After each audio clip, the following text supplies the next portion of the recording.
En el programa de hoy, el Papa Francisco celebra en el Vaticano los 500 años de la evangelización de Filipinas. Vaticano rechaza la bendición a uniones homosexuales.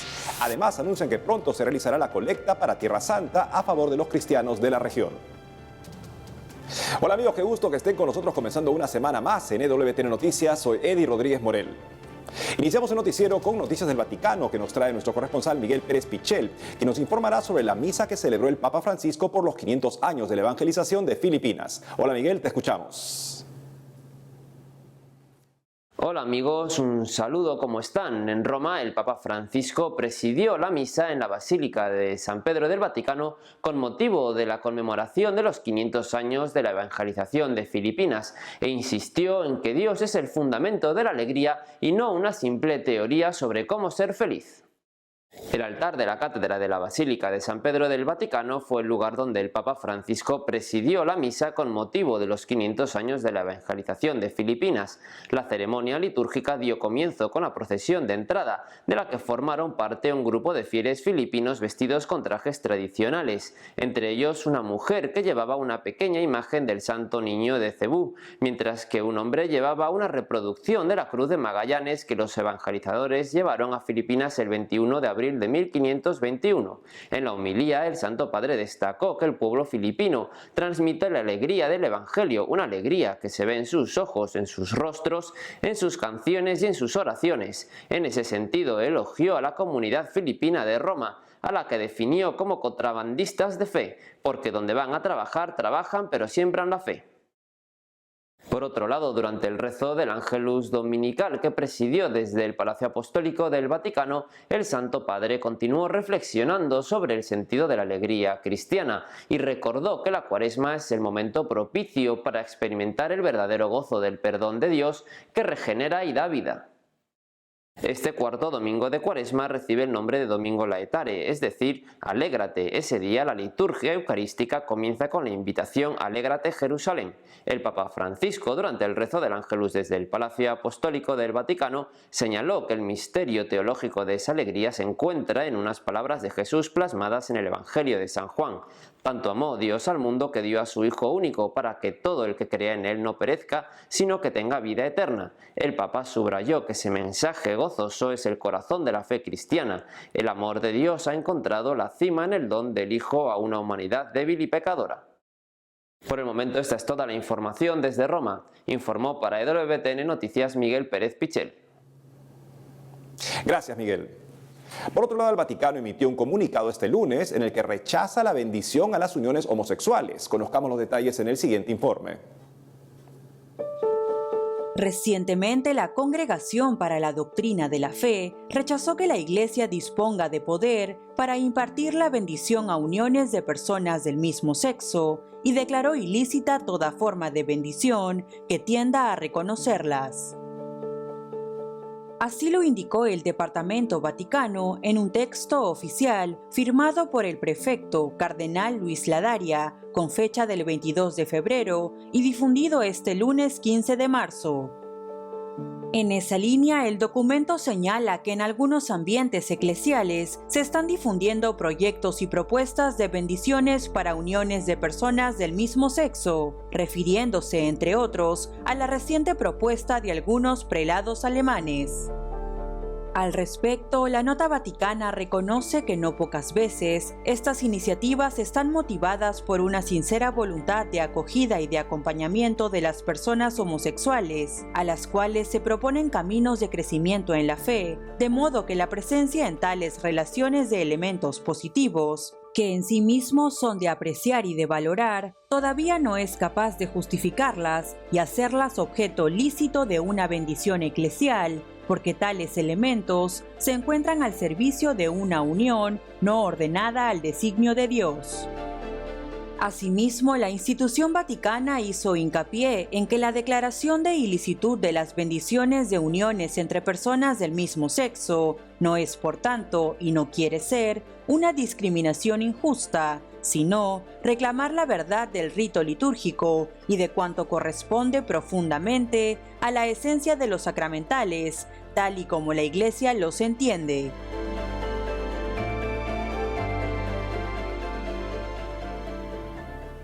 A partir de este documento podemos ver que en algunos ambientes de la iglesia hay un concepto distorsionado de misericordia que deja a las personas a la deriva de mentalidades y estilos de vida que el Nuevo Testamento dice son incompatibles con el reino de los cielos, y lo hacen en nombre de la misericordia cristiana, o sea, una falsa misericordia. La verdadera misericordia del Nuevo Testamento nos llama a todos a la conversión. Independientemente de los retos personales que podemos experimentar, el Señor nos invita a la verdadera libertad de vivir en la verdad plena del ser humano, y esto también apunta este comunicado, a que todos en la iglesia seamos apóstoles de la verdad que transforma nuestra vida, aunque sea así pasando por una experiencia de muerte y resurrección para vivir en la libertad de los hijos de Dios.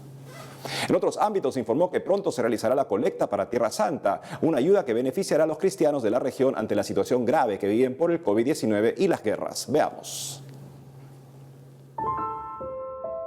Frente a la próxima colecta para Tierra Santa 2021, que se realizará en Viernes Santo, día en que la Iglesia tradicionalmente la celebra, la Congregación para las Iglesias Orientales difundió una carta del cardenal Leonardo Sandri, prefecto del Departamento Vaticano, a través de la cual el purpurado invitó a todos los fieles a tomar esta recaudación como una ocasión propicia para no apartar la mirada, para no pasar de largo y para no desinteresarse de las situaciones de necesidad y de dificultad de nuestros hermanos y hermanas que viven en los lugares santos.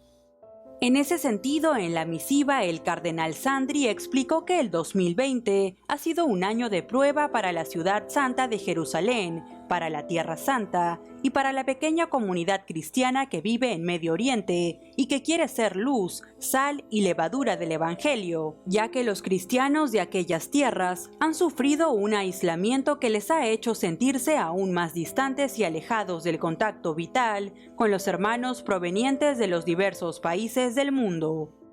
Esto sumado a la pérdida del trabajo debido a la ausencia de peregrinos y la consecuente dificultad para vivir con dignidad y para proveer a sus familias y a sus propios hijos. Por ello, subrayó que los sufrimientos de los numerosos desalojados y refugiados que se han visto obligados a dejar sus casas a causa de la guerra tienen necesidad de una mano tendida y amiga para versar en sus heridas el bálsamo de la consolación. En otros ámbitos, el estado de Arkansas en Estados Unidos prohibió la mayoría de procesos abortivos en un intento por desafiar el fallo de Roe contra Wade. Conozcamos los detalles. El estado de Arkansas es el último condado norteamericano que ha aprobado una legislación que prohíbe casi todos los abortos en la región, en un esfuerzo por impulsar a la Corte Suprema de la Nación a revisar y no revocar Roe vs. Wade. En esa línea, hace unos días el gobernador Asa Hutchinson firmó la Ley de Protección del Niño No Nacido de Arkansas, el cual prohíbe las prácticas abortivas, excepto cuando sean médicamente necesarias para salvar la vida de la madre.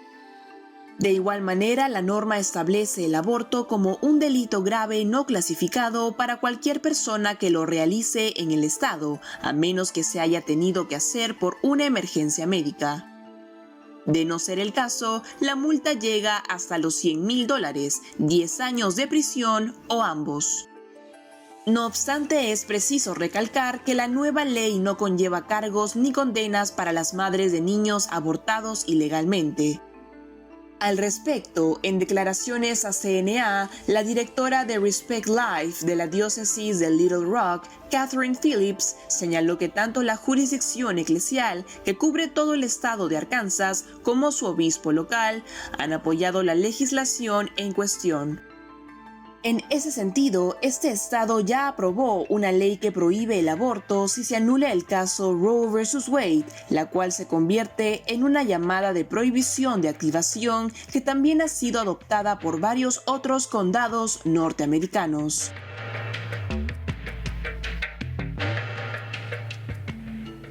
Por otro lado, les contamos que la Conferencia Episcopal Española está desarrollando un foro virtual con el título Hacia un nuevo currículo de religión católica para analizar posibles caminos para renovar la asignatura de religión ante las limitaciones impuestas por la nueva Ley de Educación en España. Para contarnos más al respecto, estamos conectados con Alfonso Aguiló, presidente de la Confederación Española de Centros de Enseñanza. Alfonso, bienvenido a WTN Noticias. Muchas gracias por invitarme. Alfonso, este foro lleva el título Hacia un nuevo currículo de religión católica. ¿Nos podrías comentar de qué manera esta nueva ley educativa en España perjudica la asignatura de religión? Bueno, la ley habla muy poco sobre la religión porque lo que ha hecho es sobre todo dejarla para los desarrollos. Hace una simple mención a los acuerdos Iglesia-Estado y por eso lo que se ha abierto ahora es un proceso de estudio y de negociación entre la Conferencia Episcopal y el Ministerio de Educación, y en ese sentido se ha organizado este ciclo de jornadas para estudiar un poco con todos el currículum y el planteamiento y los enfoques que tiene que tener la asignatura. En ese sentido, ¿podrías comentarnos cuáles son los temas que se están abordando en este foro respecto a los posibles caminos para renovar el currículo de la asignatura de religión? La propuesta de la Conferencia Episcopal es que hubiera una asignatura dedicada a la cultura religiosa y al hecho religioso, a los valores que tienen que ver con lo que ha supuesto la llegada de la religión a la humanidad, y que hubiera en esa asignatura una modalidad confesional.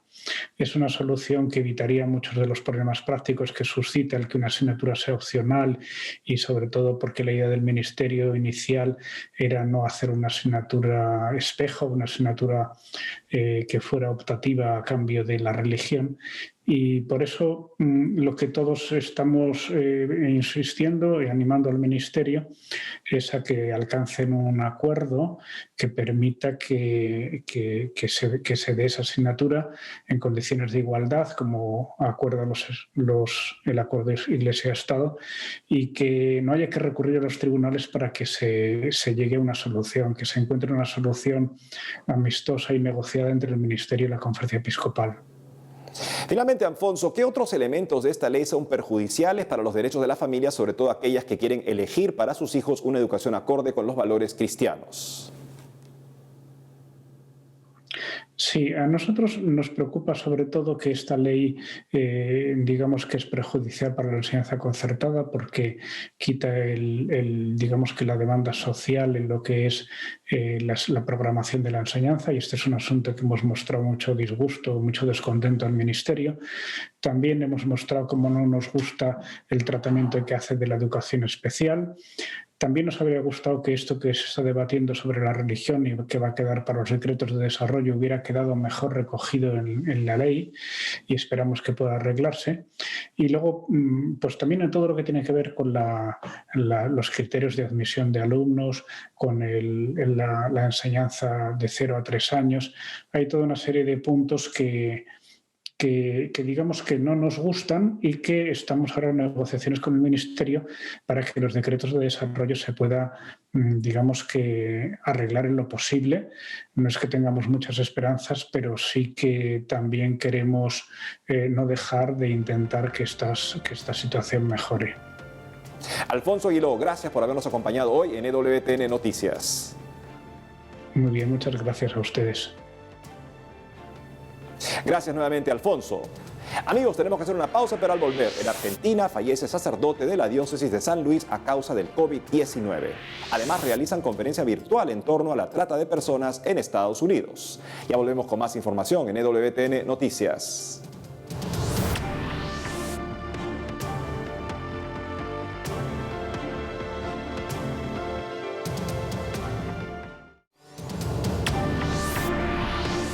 Bienvenidos nuevamente al programa. Y nos vamos hasta Argentina para conectarnos con nuestro corresponsal Matías Boca, que nos trae una lamentable noticia, y es que falleció un sacerdote a causa del COVID-19. Adelante, Matías. Muchas gracias, compañeros. Hoy tengo el placer de saludarlos desde el santuario de San Pantaleón, ubicado en el barrio porteño de Mataderos. Para comenzar, falleció a causa de COVID-19 un sacerdote en la diócesis de San Luis. La diócesis de San Luis comunicó el fallecimiento del presbítero José Mendiano a sus 83 años producto de COVID-19. Sus restos fueron inhumados en el cementerio del Seminario San Miguel Arcángel, y a continuación una procesión se dirigió hasta la iglesia Nuestra Señora de la Guardia, contigua al seminario en el Volcán, para celebrar la misa por su alma. Querido Padre José, descansa en paz y que brille para ti la luz que no tiene fin, expresaron en la diócesis. Cabe destacar que desempeñó su ministerio en la diócesis de Santa Rosa y San Luis, se destacó en la formación de niños, jóvenes y adultos y también al frente de grupos Scouts. En otras noticias, la diócesis de Neuquén pide justicia y reza por el asesinato de una joven en Villa Langostura. La diócesis de Neuquén compartió el dolor expresado por la comunidad parroquial de Nuestra Señora de los Lagos a raíz del femicidio de Guadalupe Cural, una joven de 21 años asesinada por quien sería su expareja. Por tal motivo, el obispo de Neuquén, Monseñor Fernando Croxato, se pronunció expresando que en este tiempo en que estamos sumergidos en incertidumbres y se acrecientan las violencias, donde pareciera que hemos perdido el rumbo como sociedad, creo que lo más importante es recuperar la identidad como personas desde lo profundo del corazón.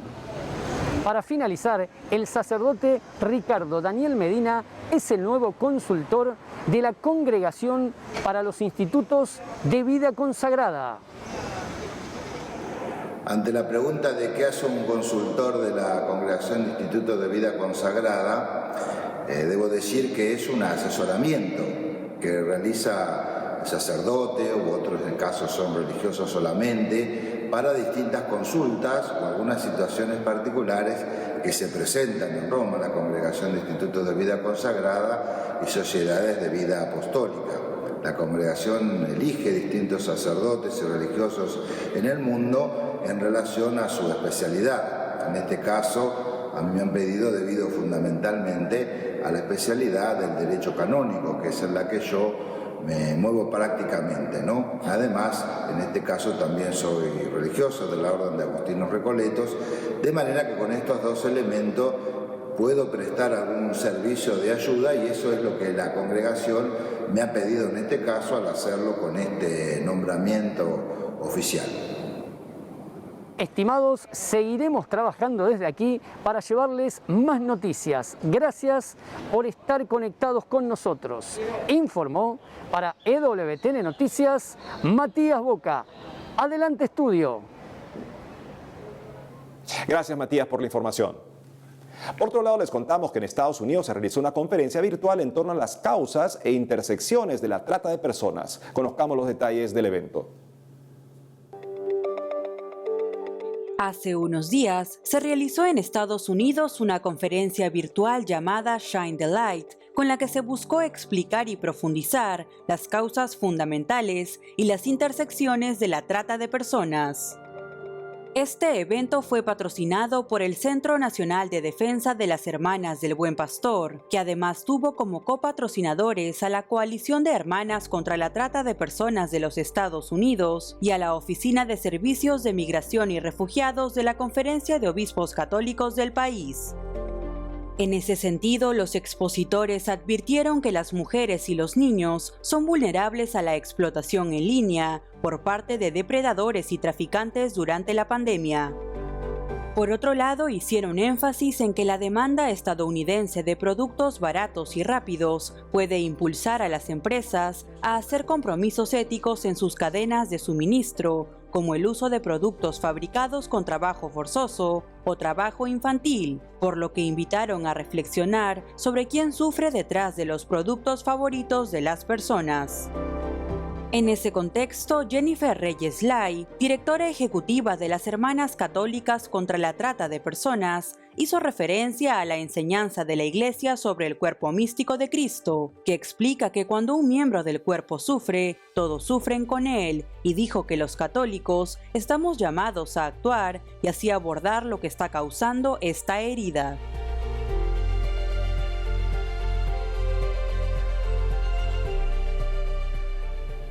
Siguiendo con noticias de Estados Unidos, les informamos que los obispos del país elogiaron al presidente Joe Biden por proteger a los venezolanos de la deportación con un nuevo estatus migratorio especial. Veamos.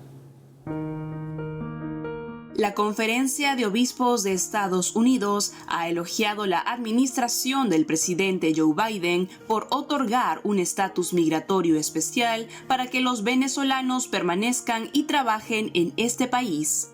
Como se recuerda, el pasado lunes 8 de marzo se anunció desde el gobierno la designación del estatus de protección temporal, TPS, a Venezuela durante los próximos 18 meses. Al respecto, los ciudadanos extranjeros a los que se les ha otorgado el TPS tienen permitido trabajar y vivir en los Estados Unidos. De igual manera, están protegidos de la deportación debido a las condiciones en su país de origen que los pondrían en peligro a su regreso. Frente a la noticia, los obispos estadounidenses aplaudieron esa decisión, la cual calificaron de justa y humana y que brindará el alivio que tanto necesitan los venezolanos que ya están presentes en la nación. Además, agregaron que continúan solidarizándose y orando por ellos. Cabe recordar que Venezuela durante años ha sufrido violencia y malestar social, con escasez de artículos esenciales como alimentos y medicinas, hiperinflación, alto desempleo y cortes de energía, motivo por el cual este país podría ser nuevamente designado a recibir el TPS después de los primeros 18 meses otorgados, si es que para entonces la situación aún no ha mejorado. En otros ámbitos impulsados por la celebración del Día del Niño por Nacer, que se conmemora cada 25 de marzo, la Comisión Nacional de Pastoral de la Familia y Vida de la Conferencia Episcopal del Uruguay realizará un ciclo de conferencias y testimonios. Para contarnos más detalles al respecto, estamos conectados con Monseñor Alberto Sanguinetti, obispo de Canelones. Monseñor Sanguinetti, bienvenido a WTN Noticias. Bueno, muchas gracias por la invitación. Un saludo para todos los que sigan en distintos medios este encuentro, esta entrevista. Monseñor, cuéntenos, ¿cómo nació la idea de realizar este ciclo de conferencias y testimonios para celebrar el 25 de marzo, Día del Niño por Nacer, y cuál es su objetivo final? Bueno, aquí se hace bastante poco, de modo organizado, algunos grupos particulares no organizan la conferencia. El año pasado intentamos hacer una cosa más grande, que por un lado tenía una misa del 25 y un acto público con bastante... Sí. Pero saltó la pandemia, justo el 13 de marzo entró acá en Uruguay, de modo que tuvimos que suspender y siempre es alguna cosa ni siquiera organizada. Todo este año, con ese antecedente, quisimos, bueno, no se puede hacer el acto público en plazas en este momento, sí se puede y haremos con un aforo determinado la misa del 25. Entonces, es que pensamos en hacer 3 encuentros previos, 3 martes, 9, 16, 23, abierto con poca gente, 10, 15, 20 personas, y bueno, con temas escalonados y transmitidos por medios, a ver si con ello hacer presente nuestro aporte para el Día del Niño por Nacer y bueno, la reflexión sobre la vida, el apoyo a ello. Y ahí hicimos escalonadamente estos 3 días. En ese sentido, ¿podría comentarnos cuáles serán algunos de los temas y testimonios que se abordarán en estas conferencias y quiénes serán algunos de los expertos que participarán? Las conferencias están ordenadas en 3 días, martes 9, 16 y 23 de marzo, y en un orden, el primer día es más de fundamentos, la doctora episcopo va a llamar fundamentos biológicos, lo que la ciencia dice sobre ese ser que ya tiene su identidad, etcétera, que lo que fundamenta, digamos, desde el punto de vista biológico-científico, esa vida humana a respetar. El doctor Rodrigo Goñi, que es diputado nacional, que además tiene otro movimiento que es Prudencia Uruguay frente a la otra punta, frente a la eutanasia. Bueno, hacen más bien los fundamentos jurídicos y aún políticos en el cuidado de la vida, y yo haré más bien los filosóficos y religiosos del cuidado de la vida. El martes 16 son más bien cosas que se pueden hacer. La doctora María Lourdes González, principalmente será lo que aún con la ley se puede hacer para ayudar a que la mujer discierna bien, que no se cumple. La ley pide una comisión aquí en Uruguay que tendría que darle posibilidades a la mujer para... Y la verdad no se cumple. Así que todo lo que se puede hacer en ese sentido, y pues una cantidad de iniciativas que hay en ayuda a la mujer que tiene la idea de abortar, sea que se consigan madrinas, que se consigan apoyos, que se le haga reflexionar, y también los que hacen servicios para el síndrome post-aborto, un abanico de posibilidades de ayuda. Y el tercer día, el 23, son testimonios de hombres y de mujeres que pensaron en abortar, bueno, reflexionaron y no abortaron, y el testimonio tiene ahí su niño y su crecimiento, como que también está la parte testimonial y una proclama en nombre de la Comisión en favor de la vida. Por último, monseñor, ¿cómo pueden hacer aquellos que deseen participar de esta celebración por el Día del Niño por Nacer? Bien, ya digo, vamos a hacer 9, 16, 23, es a las 19 horas de Uruguay, se puede ver por YouTube, poniendo, lo más fácil es eso, Comisión Nacional Familia y Vida, ahí ya, más allá que todo así. El 25, o sea, 19:30 tenemos la celebración que también la vamos a transmitir, así que son 4 momentos, siempre por YouTube, Comisión Nacional Familia y Vida. Bueno, porque puedan acompañar y tener interés con mucho gusto ese servicio y esa comunión al servicio de la vida de los seres humanos. Monseñor Alberto Sanguinetti, gracias por habernos acompañado hoy en EWTN Noticias. Gracias a ustedes, una bendición para toda la audiencia y un gran amor al don de Dios que es la vida humana, comienzo de la vida eterna. Gracias nuevamente, monseñor. Y con eso, amigos, llegamos al final del programa de hoy. Saben que nos pueden seguir en las redes sociales y de lunes a viernes a las 12 del mediodía, hora de Miami, por Radio Católica Mundial en su programa Más que Noticias. Hasta pronto.